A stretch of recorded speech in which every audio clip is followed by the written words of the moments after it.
First came to seminary, I tried really hard to take care of myself and like take care of my self-esteem while also keeping Tznius. And I actually had a teacher tell me, Ellie, you can't come to school every day in like these full outfits and makeup and hair. You should come to school every day, no makeup and pajamas like the rest of the girls.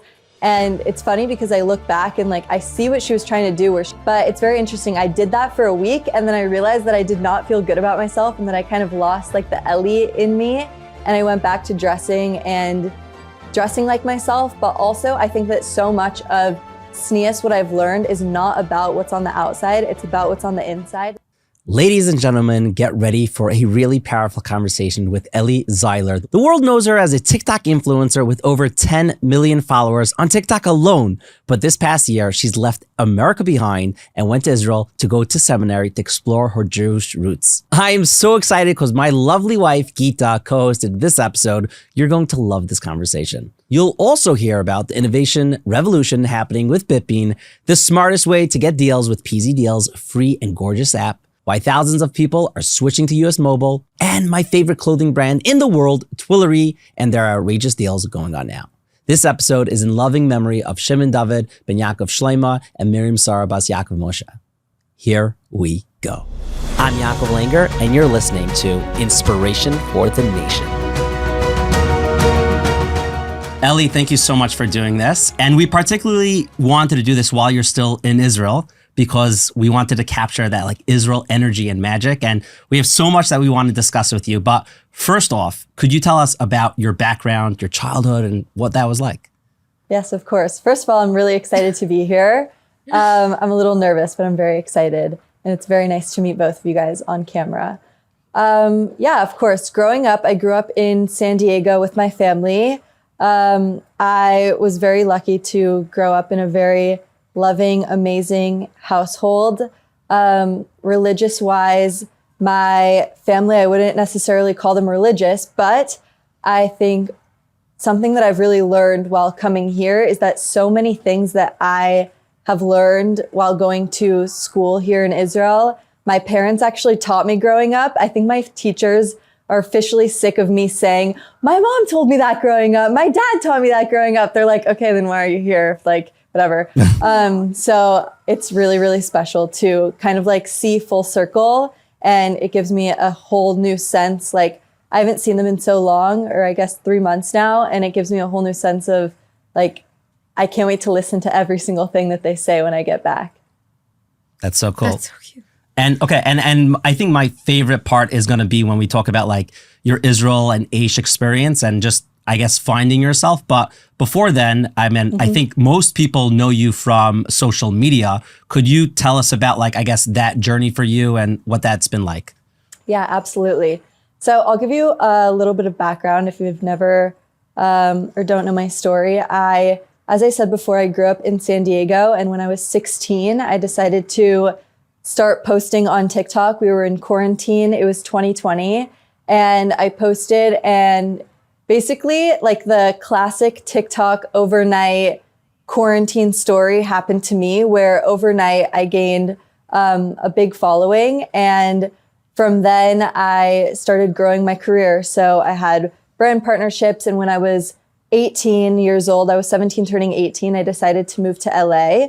And I was there growing my career, but I was also doing everything that I wanted, and I didn't have like, I would say a good backbone, or necessarily like I kind of lost my soul while living in LA, and I lost my values a little bit. I had actually never been to Israel before, and I had never necessarily gone into my Judaism, and I was always very, very proud to be Jewish. Like, I grew up always proud to be Jewish, not necessarily learning what that meant and like religious wise, but I was always very proud to be Jewish. And a year ago, I had the opportunity to come to Israel with my whole family, and we had the best time. It's also another classic story of like getting to go to Israel for the first time and falling in love with it. And I remember before coming to Israel, my family would always say like, I don't understand why people keep coming back to Israel for vacation. Like every year people come back, they come back. Like you go somewhere once for vacation and like, that's it. Yeah, exactly. We never understood. And then we went for the first time and had such an amazing time. And it really is this feeling that like you land in Israel and you feel like you're just surrounded by family and it's a big hug. And we finally understood. So I got the chance to visit Israel last year in the summer, which is always why I say every single thing happens for a reason, because I truly don't know that if I didn't have that amazing experience in Israel last year before October 7th, that I would have taken such a strong stance with Israel on October 7th. Obviously I would have stood with Israel, but it wouldn't have been like so strong because I had just been there a couple months ago with my whole family. So fast forward, I was in Israel, and then October 7th happened. I opened my phone, as a lot of us did in the morning, and instantly I posted, I stand with Israel. I posted a charity link, and I just went off like with how I was feeling and standing with Israel. And it very, very instantly split my following up, I think. But very instantly, I felt like a whole new sense of purpose for what I was doing and what I was given with this platform. I also always say that I really do believe that Hashem knew what I was going to do with my platform, which is why he gave it to me so instantly in the beginning of my career. And he saw how I used it and how I was very graceful with, because when I started, I really got a lot of hate and backlash, and he saw how graceful that I was. And so he knew that I would do it with this later, and knew that I would use it with purpose. So fast forward, it was October 7th, I took a stance with Israel. And then fast forward even more, I was growing my love for Israel, my love for Judaism.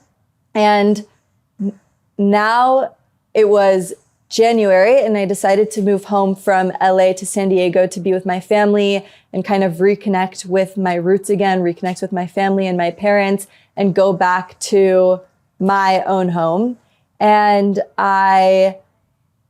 about a month later, I started keeping Shabbat, and then I started keeping kosher.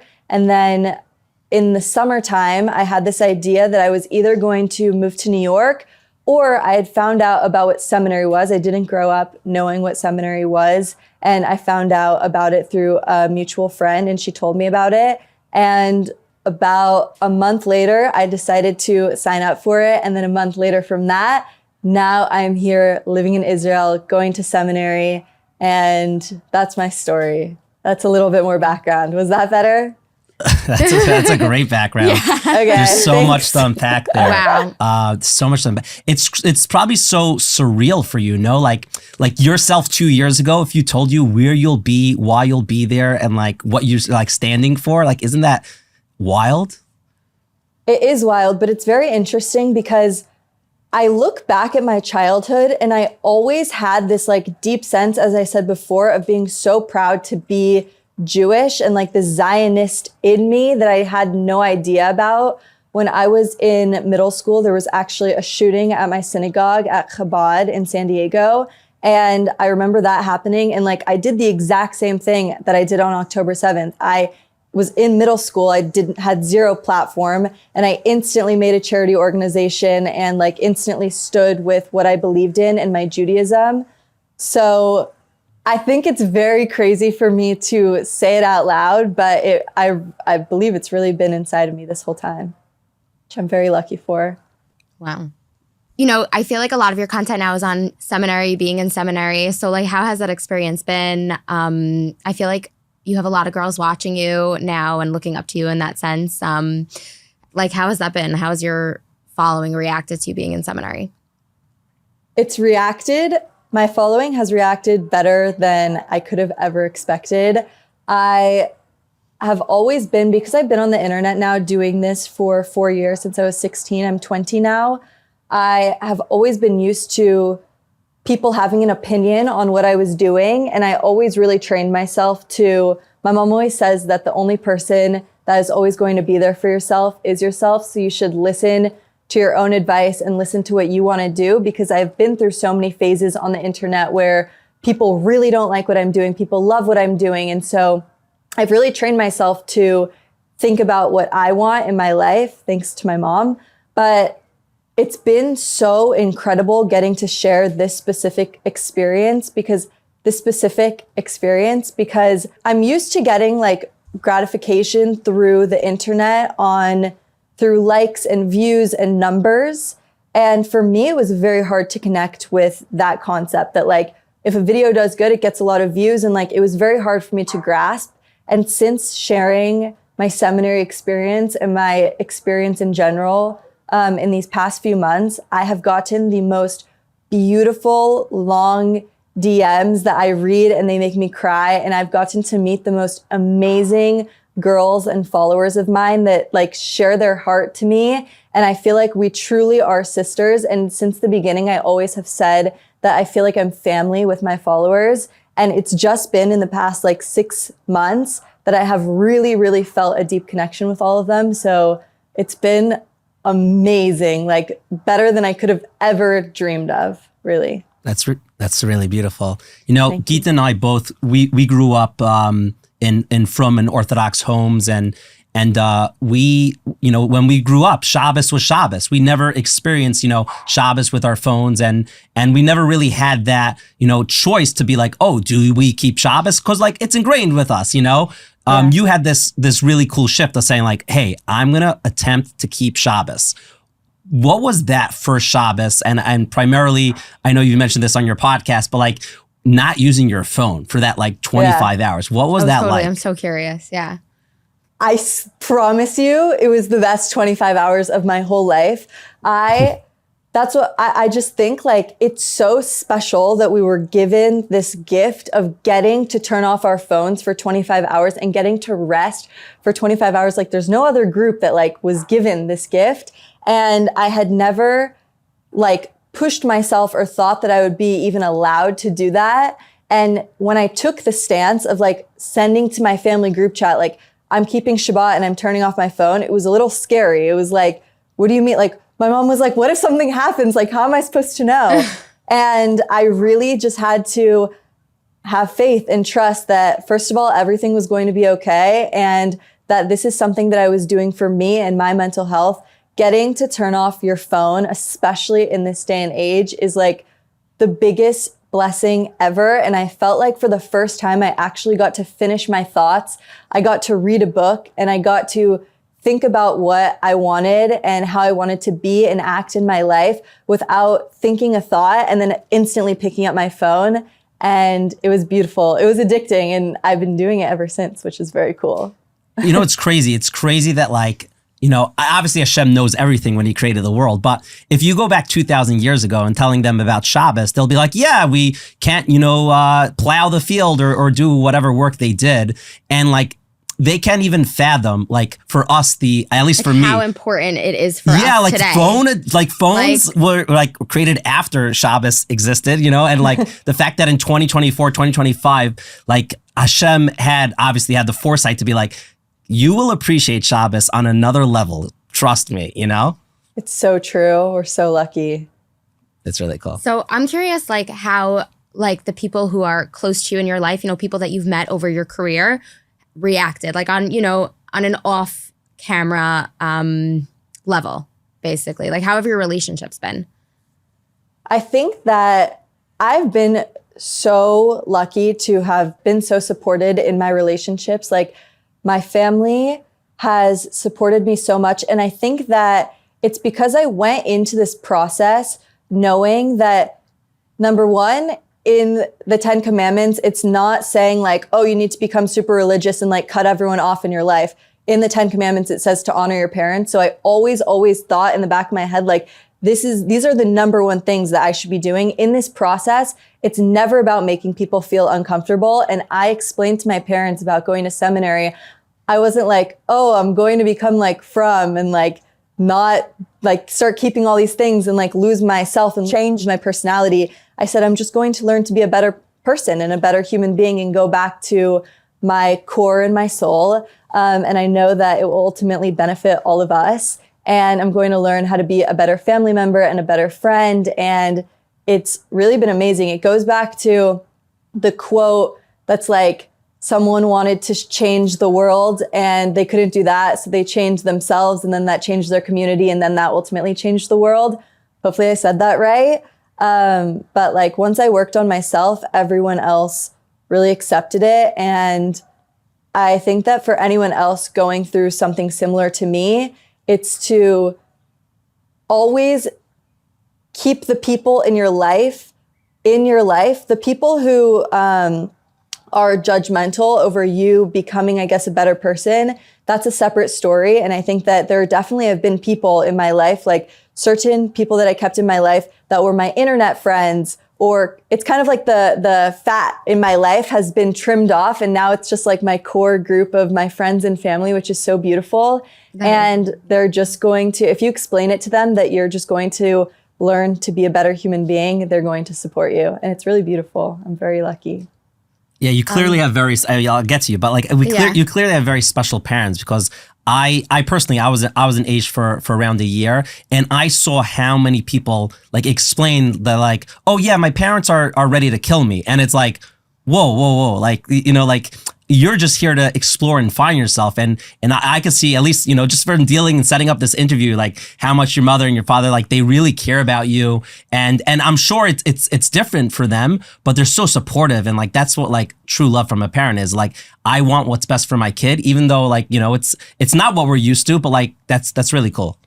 It is. And I think a lot of what I'm learning also is that every day we should try and be more like God. And we do so many things that, like with our relationship with Hashem, that he gives us things and we just like spit it back at him. He's like, I gave you these like rules to keep, and you're just like not keeping them. You're doing all these different things. And it's very similar in like a parent-child relationship. Your parents give you all these things and you like are trying to figure it out. And I think the number one tip that I can give for those people, or something that I actually had to think about and kind of humble myself with once I got here in this experience, is that I'm the one like kind of going off the reserve. My parents taught me in a certain way, and like they gave me what they thought was best for me, and I'm doing with that what I want to do. And it's about like having an open relationship and just never ever judging anyone, period, but also your parents. And I think it's important to like have people bring everyone in their community and in their circle into like what they're learning, because it's beautiful. It's really special. Also, like what you said before, like I think you're attributing so much of your growth to your parents. Like I don't think you're saying, oh, this is like despite, you know, I think you're saying very much like, no, I owe so much of who I'm becoming and who I am to my parents, which is such a beautiful thing. Like, you know, it's so, yeah. They're the best. I know they are. So, like, I also wanted to, you know, I think that something that you took upon yourself, Tznius, I mean, you know, that you've been working on, you have really cool style. You have incredible taste. You're like such a fashion icon. Thank you. So how has that been? And like, what advice do you have like for people? Because, you know, when you're born into it, it's much easier. But like, you know, like I said, you have amazing taste. And how have you been, you know, how has that journey been for you? Thank you. First of all, when I got here, I took it upon myself to make it like a fun challenge where it really is kind of easy and more fun to every day kind of have like know what you kind of outfit you're going to be wearing, where it's like I'm not opening a closet full of like all these different things and then it's like stressful to figure it out. I'm like, okay, I know that I'm gonna wear some sort of skirt and top today. And so I really took it upon myself to try and make my style as cool as possible and as me as possible. And it was a journey. I'm not going to lie. When I first came to seminary, I tried really hard to take care of myself and like take care of my self-esteem while also keeping Tznius. And I actually had a teacher tell me, like, Ellie, you can't come to school every day in like these full outfits and makeup and hair. You should come to school every day in like no makeup and pajamas like the rest of the girls. And it's funny because I look back and like I see what she was trying to do, where I think that she thought that I was trying to kind of take these things on the outside to kind of force having growth on the inside.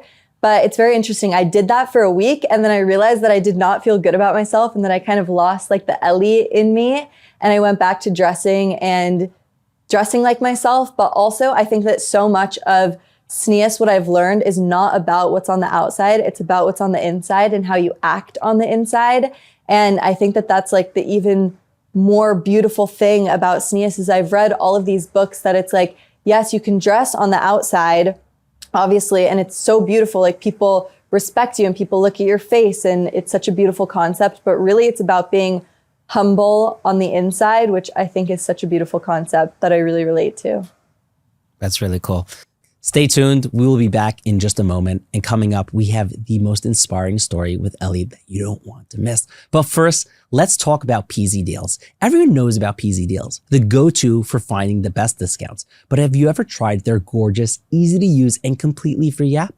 If not, now's the time. Black Friday deals are still flying in. Cyber Monday is coming up. And I went on the app today and there are really, really, really good deals waiting for you. Imagine having every active coupon code from your favorite stores like Zara, Nordstrom, Saks, all in one place. That's the promos page on PZ Deals. Before you hit checkout, just check out the app. You'll never pay full price again. You got your eyes on something specific, whether it's earpods, doing a stroller, that perfect bugaboo.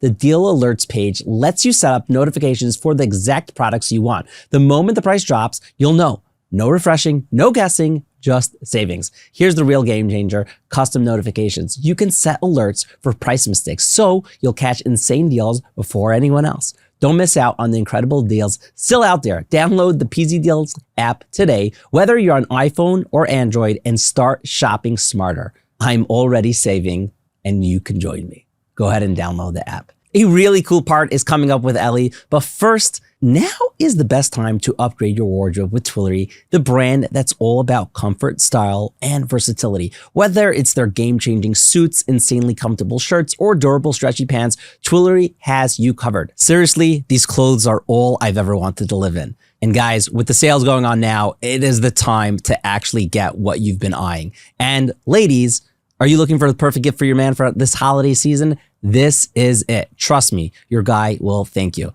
My wife is so proud to see me looking sharper than ever, and that's thanks to the Twillory magic. Whether it's for Shabbos, weddings, the office, or just keeping it casual, Twillory makes it easy to look great in any setting. And here's the best part. The Black Friday deals are still going on. Cyber Monday's coming up. There's tons of items on sale, ones that you've always wanted. Best time to get them. And of course, use the code word INSPIRE for $18 off of your first purchase of $139. Head to Twillory.com and see why I am obsessed with their clothes, and you're about to be me too. Don't wait. Shop Twillory today.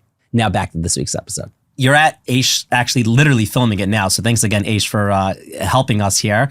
But I'd love to explore with you like your, I don't know, maybe favorite classes. I we had on the podcast Rabbi Dov Ber. I see he's on your story all the time. Like, yeah. What are the things that you're loving to learn about the most there? Wow, there's so much. No, it's really cool because in school every day, I have like such a balanced schedule of learning about like rules and basics, but also these beautiful spiritual concepts and ideas. And really my favorite class is Rabbi Dov Ber's class. It's called Mastering Life, I think. And he gives us 6 or 7 steps and classes that have nothing to do with religion and nothing to do with Judaism. They're just concepts on how to live a beautiful, happy life and like how to be grateful, how to respect your parents, how to deal with anxiety. And it's a lot of these concepts that I struggled with back in America and back before I came here that I've gotten to learn about and kind of cope with. And like, I have all of these tools that I'm so excited to go back with and use them in my real world. So it's really like that class that doesn't even have a lot to do with religion.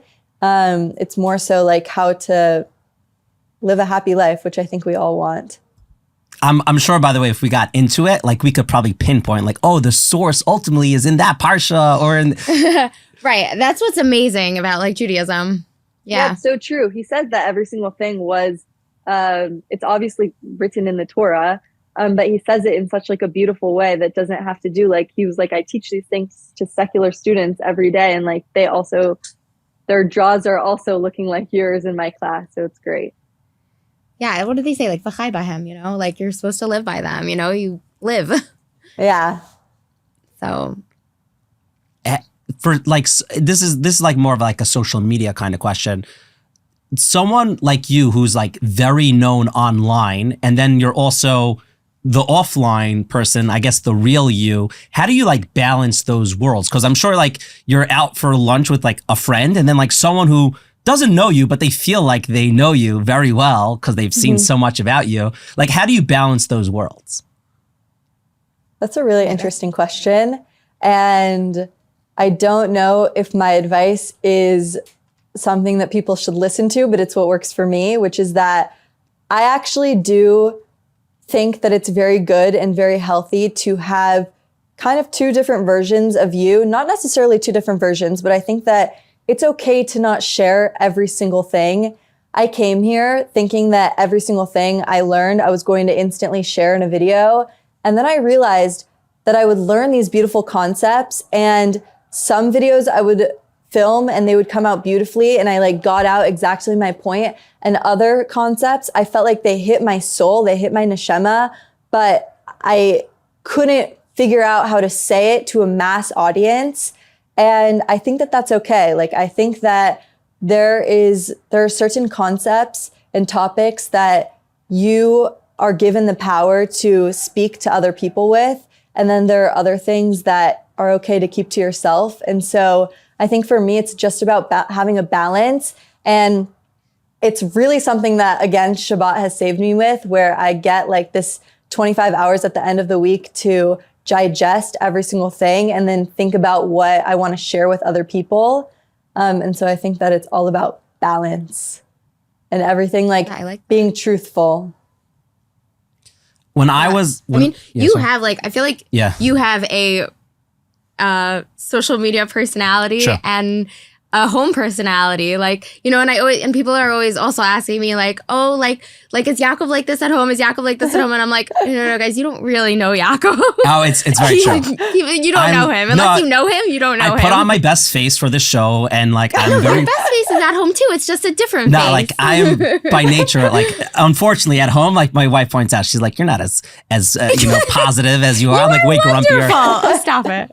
No. Let's just say I am not as social as I am at all that it seems like on the internet. Like when the phone is off, I love to be alone. And I really am an introverted extrovert, where like I prefer to be an introvert.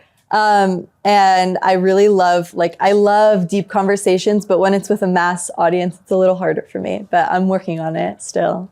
Yeah. I actually, I think that it's a common thing that like social media, people who are on social media, and like you said before, it is a career. Like, it is a career. It's your job, you know, like the same way, like, you know, a doctor it has a bedside manner, you know, everybody, it's a job. And, you know, I think that it is important. It's interesting. It's important to, you know, address that. And yeah.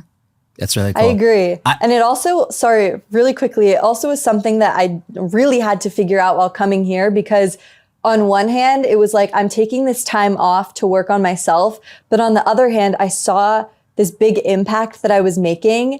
And so it's, as I said before, it's all about balance, where I actually really love the time change with Israel and America, where I get to be in class all day and like really be listening. And then when class is over, it's like right when everyone is waking up. So it's beautiful. It's so true. It's so interesting.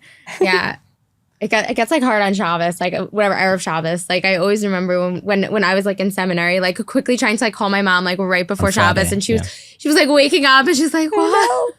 I know. I always feel really bad. I know. But you're like, I have to catch you, especially on these early Shabbosim. Like it's impossible. Like, you got to call Thursday night. That's it. I know. You know? I agree. Yeah. Do people recognize you a lot in Israel? Like, I guess seminary girls mainly, do they recognize you a lot when they see you out?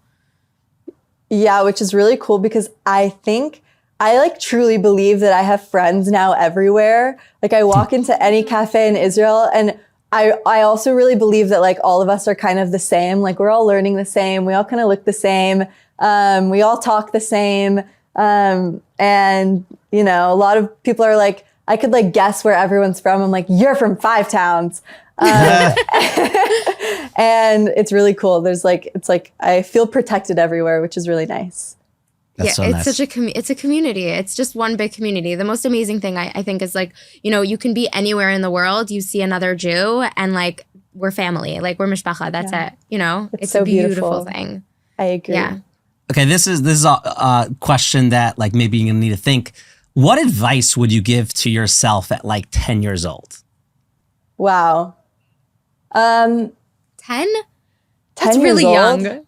Okay, Like, 15 years old. go to That's bed 5 on years ago. time. I actually know what advice that I would give myself. And my advice that I would give myself is to remember to listen to myself, actually. I think that I look back at what I was like when I was younger, and my teacher said it today that you're trying to make this world feel like Gan Eden, and what's like the word for gone, which is kindergarten, right? Is that right? Yeah, And yeah, she sure. was like, try and make your life feel as much like a kindergarten as possible. And I would like go back to my younger self and be like, stick to yourself, like stick to what you believe in now at this age, because as you grow up, people try and influence you and you like lose yourself for some reason. Like when you're a kid and you're younger, you're so confident and everything is so, it's like kindergarten. Everything is so beautiful and loving and vibrant.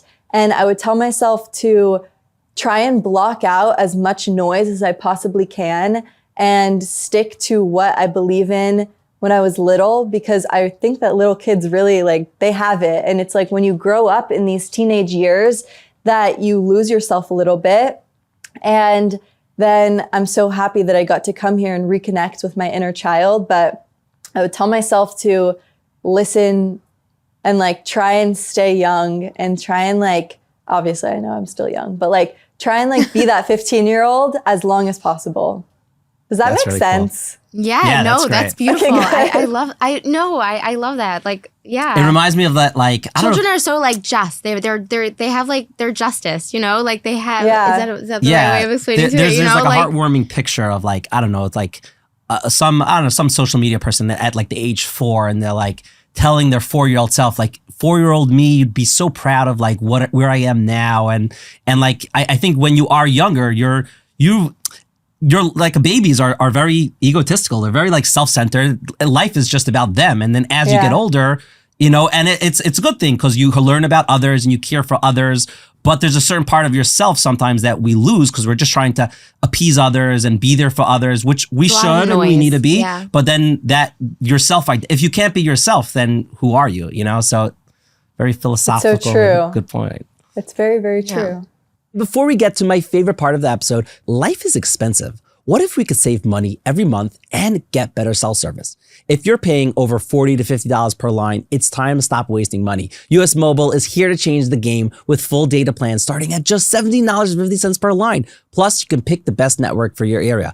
US Mobile combines coverage from all 3 major US carriers, giving you the flexibility to switch networks when traveling. For families, the savings get even better. Their talk and text plan with 2 GB of data for only $8 a month is ideal for kids and kosher lines. Thousands have already switched to US Mobile, enjoying incredible savings without sacrificing quality. Why pay premium prices for Verizon or other big brands when you can get the same coverage for a fraction of the cost? Ready to start saving? Sign up now at usmobile.com/l'chaim or call their number 878-255-8940, 878-255-8940. Of course, use promo code Living L'chaim to get your first month for $0 for free. Don't wait. Switch today and stop overpaying for your cell service. Picture this. You're running your business and things are starting to feel clunky. Your team is bouncing between too many apps, processes are slow, and you know there's gotta be a better way. Enter BitBean. They're like the architects of your business's future, creating custom software that fits your unique needs perfectly. Whether it's real estate with properties to manage or healthcare practice coordinating patient care or any other industry,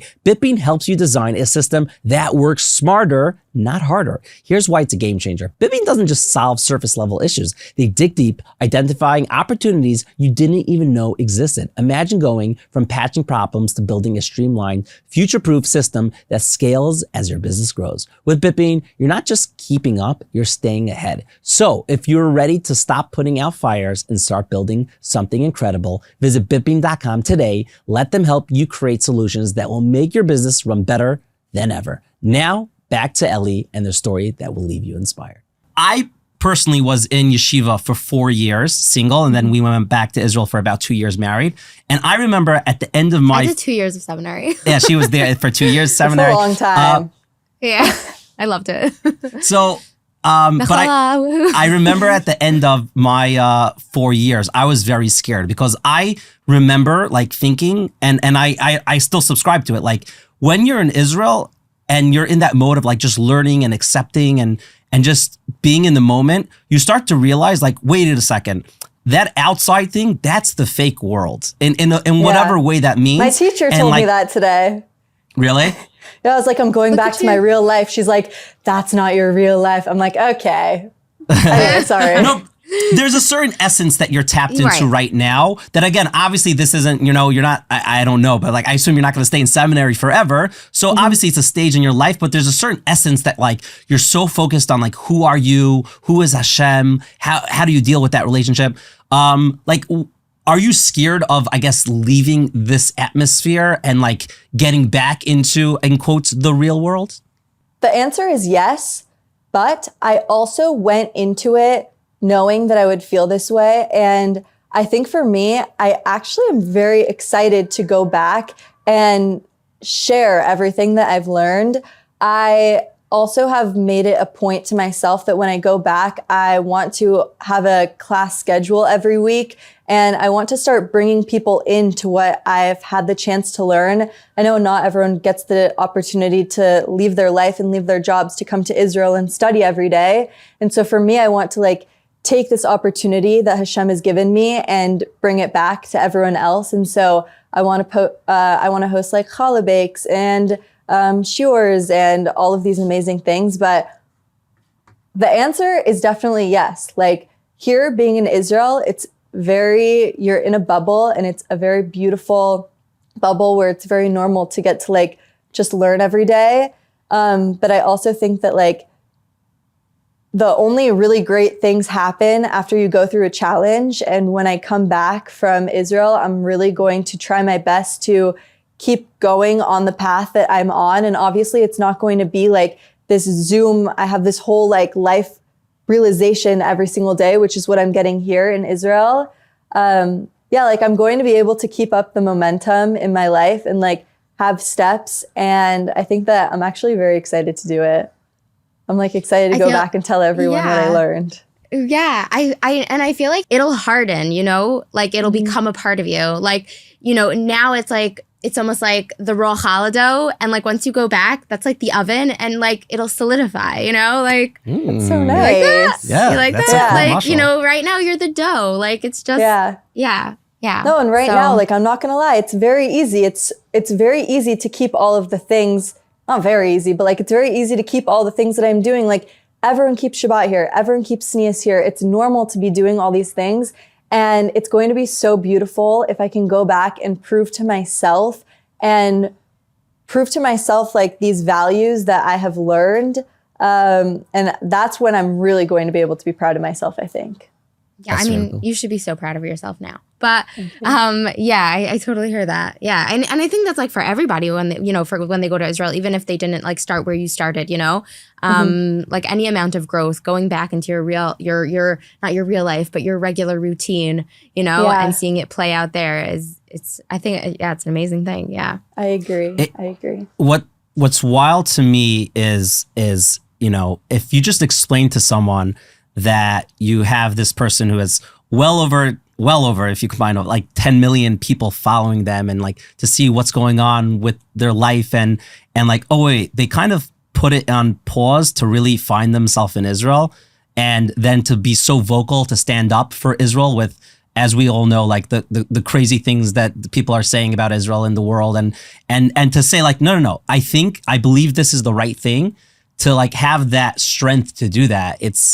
It's really, really cool and it's very inspirational, which is why we really, really wanted to have this conversation with you. And I guess I'm going to end off with I want to talk about. Wait, can I say something about that actually? Yeah. Oh, let's go on. For sure. We don't need to end. We're good. I wanted to talk about your jewelry company also. Oh, yes. Let's talk about it. I think that going off of what you just said,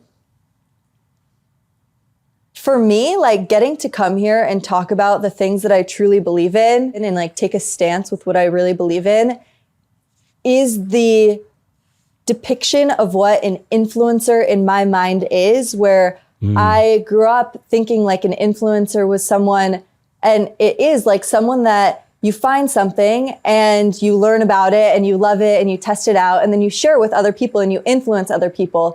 And so a year ago, it was like makeup and clothes and fashion. And it was like, I love this lip gloss. It looks so amazing.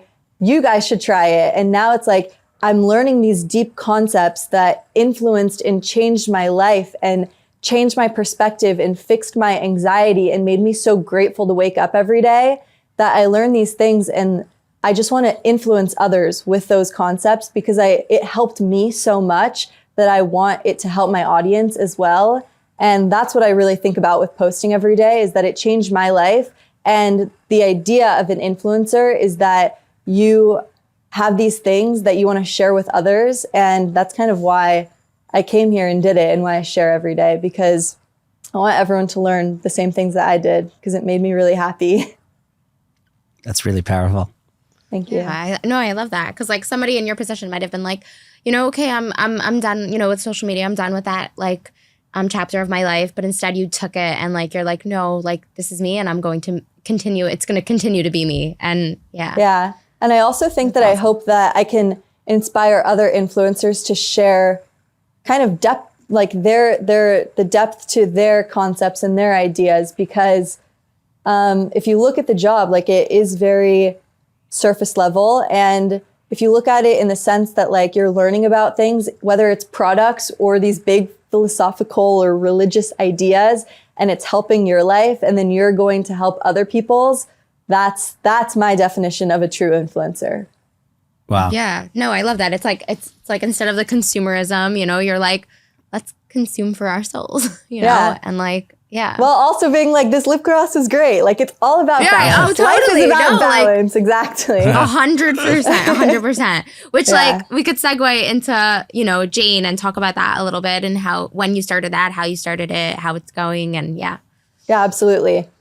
Okay. So I started Jane Jewels, which is my jewelry company. And what's very interesting about that is that people always ask like, how'd you come up with the idea to do this jewelry, blah, blah, blah. And ever since I can remember, ever since I started my career when I was 16, I knew I wanted to be a jewelry designer and I knew I wanted to come out with jewelry. And I always had this idea for a Star of David hand chain, which looks like this, if you guys can see it. I always had the idea for it. And when October 7th happened, I really wanted to raise money for Israel and the victims of October 7th. And so I thought that it was a perfect time to start raising money for that. And then slowly but surely it turned into this beautiful company that's my baby that I'm very excited to go back home and build. But yes, it's called Jane. That's really cool. Again, I'll obviously leave a link in the show notes for anyone to get 1, 2, 3, 17. There's no amount that is too little. So usually Jakob asks this question, but now I'm going to ask it, which is exciting. What is your favorite mitzvah? You've discovered all these mitzvahs and, you're on this journey. So do you have a particular favorite? That's such a fun question. And I think my answer is not going to be what I think you're going to think it's going to be. My favorite mitzvah as of recently is actually the first commandment, which is to not worship other idols. And I think that it's a very interesting concept because obviously it's like the first one and it's this basic idea. And like in this day and age in 2024, I think it's very easy to be like, yeah, obviously we wouldn't worship other idols. Like we have all these ideas. I know that like everything comes from Hashem and a higher power. And I would never think to like bow down to a golden calf. But I think that after getting to learn more about it, I think that it's very interesting because having true emunah and having true faith every single day means that really nothing can get in your way of being happy and nothing can get in the way of you believing in Hashem. And I think that there are so many things in this day and age in 2024 that we let take control over us and that we give power to. There are so many times that I give my anxiety my power and I like bow down to my anxiety and I bow down to my phone and I bow down to what I want people to think about me. And it's something that I'm really trying to go back, which is the first commandment, which is don't worship other idols. Don't worship anxiety. Don't worship what people think of you. Don't worship your phone every week. Go back to what is the true meaning of life, which is faith and happiness and kind of feeding your soul every day. So hopefully that was good.